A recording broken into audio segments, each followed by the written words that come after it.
ठे सुख को सुख कहे ये मान रहा मन मोद। सकल चबीना काल का कुछ मुख में कुछ गोद। परमात्मा ने आके बताया कि झूठे सुख को सुख कहे ये मान रहा मन मोद। ये सकल चबीना काल का कुछ मुख में कुछ गोद है। आप प्रतिदिन सुनते हो, समाचार पत्रों में भी पढ़ते हो,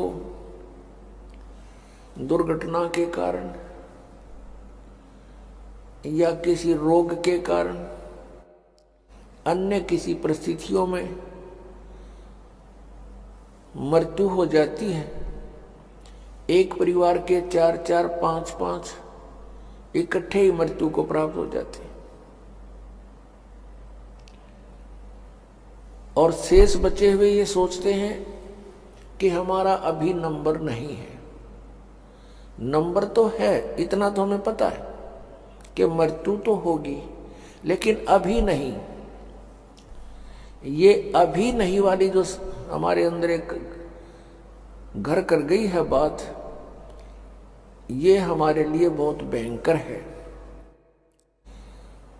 बहुत दुखदाई है। परमेश्वर ने आके बताया कि मौत भूल गया बावड़े, अचरज किया कौन, ये तन माटी में मिल जाएगा जो आटे में लौण। मौत को भूलकर, जाने वाले समय को भूलकर हम यहाँ सब बकवादें करते हैं।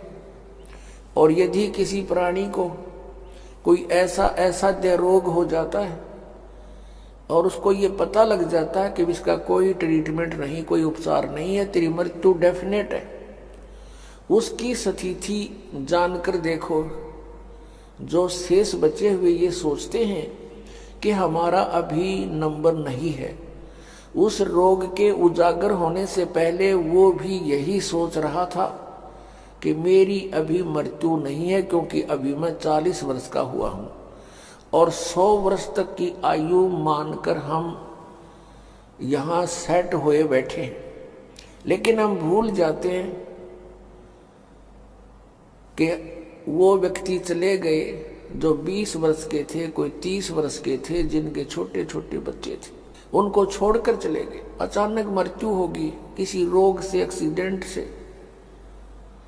तो वो भी यही सोच रहे थे कि हमारी अभी मृत्यु नहीं है। पुण्यात्माओं, ये सब काल का जाल है, जीव के बस से बाहर है। इसलिए परमात्मा ने आकर के हमें एक मेथड बताया, एक विधि बताई कि तुम इस विधि से इस काल के जाल को काट सकते हो, इससे ऊपर उठ सकते हो। क्योंकि ये 21 ब्रह्मांड का स्वामी है जो हमको यहाँ रोके हुए है। ये श्री ब्रह्मा, श्री विष्णु, श्री शिव जी के पिताजी हैं और दुर्गा इनकी माता है। श्री ब्रह्मा, श्री विष्णु, श्री शिव जी, रजगुण ब्रह्मा, सतगुण विष्णु, तमगुण शिव जी की। ये 16 कला के भगवान कहलाते हैं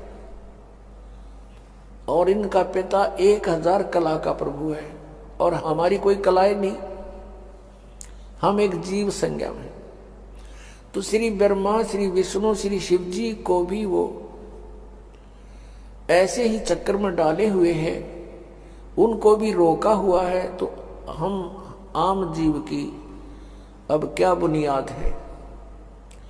1000 कला का मालिक ये काल है, तो हमने उस असंख्य कला के मालिक की शरण ग्रहण करनी पड़ेगी। उस असंख्य कला के स्वामी के आड़ में, ओट में, उसके सहारे से हम इसके काल के लोक को पार कर सकते हैं। उस परमेश्वर ने हमें इस काल पर विजय पाने के लिए एक विधि बताई है कि पूर्ण संत से वो 3 मंत्र, यानी एक ओम तत्सत, और प्रथम जो आपको दिए जाते हैं वो 7 मंत्र, इन सभी का सहयोग हमने लेना होगा इस काल के जाल से निकलने के लिए। इनके अतिरिक्त हम कोई भी साधना करते हैं, किसी भी मंत्र का जाप करते हैं, वो यूजलेस है।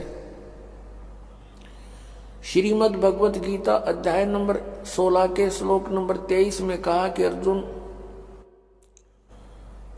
शास्त्र विधि को त्याग कर जो मनमाना आचरण करते हैं, यानी मनमानी पूजाएं करते हैं, उनको न तो सुख होता है, न उनकी कोई गति होती है और न ही कोई सिद्धि को प्राप्त होती।